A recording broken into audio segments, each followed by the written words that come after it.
sapeva solo quel fazzoletto d'erba accanto al grande fiume, che non si meravigliò mai del loro amore, come non si meravigliò che il bianco giorno riposasse fra le mani scure della sera. Poi lo seppe la gente del villaggio e per gli innamorati non restò che l'avventura di un disperato viaggio.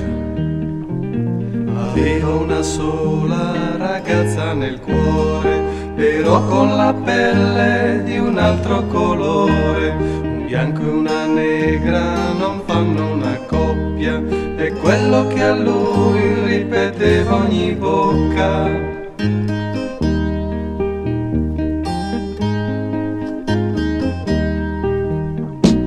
Non ebbe più casa né amici o parenti, perché dall'unione non furono contenti, ma in cambio per un figlio né bianco e né nero, un figlio di cui lui andò sempre fiero.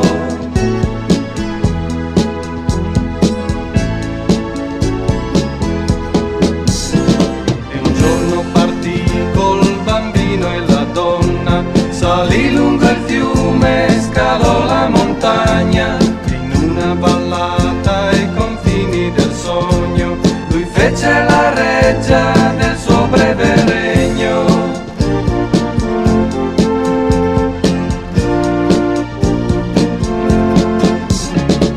Adesso la chiamano Valle Vergogna, perché lui era bianco e nera la donna, però lo straniero che lì si è fermato, i fiori più belli del mondo ha trovato.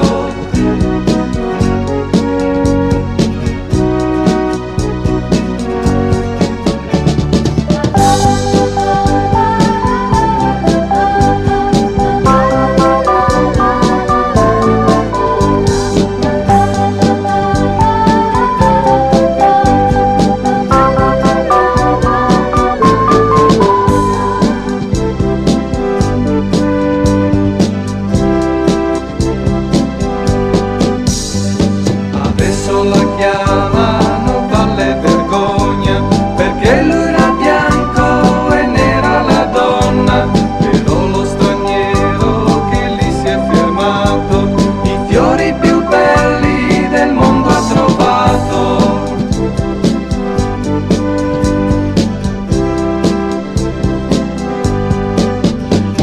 E Valle Vergogna divenne un giardino curato dall'uomo, la donna e il bambino, son fiori che accendono di gioia ogni